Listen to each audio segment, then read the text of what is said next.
Tarkov. Now, I'm not the gamer between Elliot and I. I can talk the talk. I know a lot about gaming now, but Elliot is really the hardcore person here.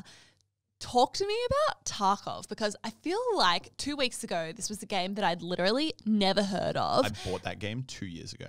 Really? Yeah. Okay, so then I'm on Twitch a week ago, and this guy, Pentily, is that how you say his name? Yeah, Pestily. Pestily? Yeah. Pestily, sorry. Is getting 100K concurrents. What the hell is going on? Yeah, I mean, Tarkov's interesting. Yeah, so like I said, I got it 2 years ago. It's been alpha for the longest time. And like playing it, because I've obviously loaded it back up again. I'm not good at the game at all, honestly. I suck. But I couldn't even tell what's changed in the past 2 years. I think it's just one of those things where all of a sudden people, I think, the kind of Fortnite's not as hot as it once was. People are now starting to more aggressively be like, what else can we play? What else is out there? And I think, Tarkov's, it's weird. I almost feel like it can't always be this and it can't continue to go this way. But it's interesting to me that, it seems like the games industry right now is obsessed with this like a battle royale format of game, which is like, it used to be all like Call of Duty and a whole mix, but then it was, what was the first one? DayZ came out, and then, which was, kind of, you're on a giant island, not battle royale, but it's that same thing where it's like death is meaningful. You don't respawn, or like you do, but you lose everything.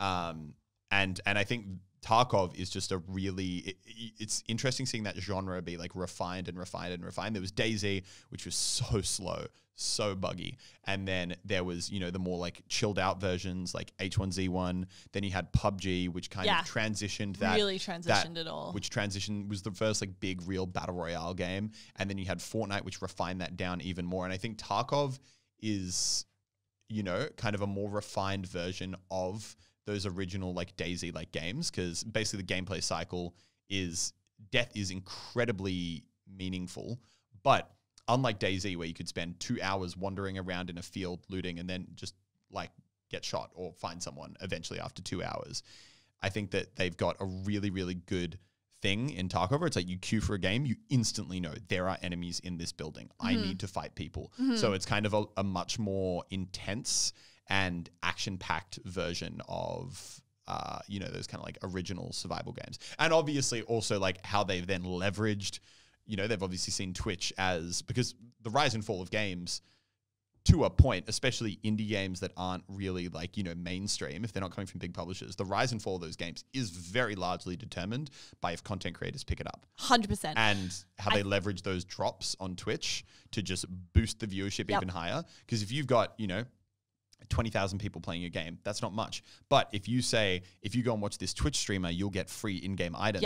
Suddenly you're leveraging your 20,000 people to go watch it on Twitch, pushes the game higher. Suddenly you've got 50,000 people who are watching people play this game. They're like, what's this? I love it. Then they pile on because they want the in-game items as well, because gamers are obsessed with getting anything digital that they can get their hands on. And then suddenly you've got 70K and then another, and then you got 100, and then you got Pestily pulling 100K viewers. And suddenly everyone's like, what's this game? It's come out of nowhere.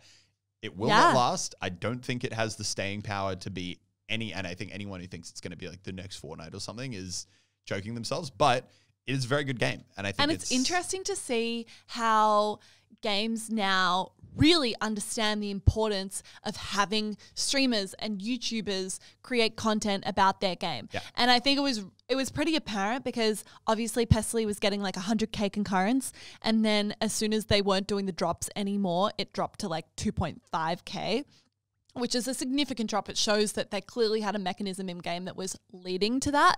But really, really interesting. I think like we'll talk about it in a future episode, but Fortnite did an incredible job creating a game that was really designed for content creators.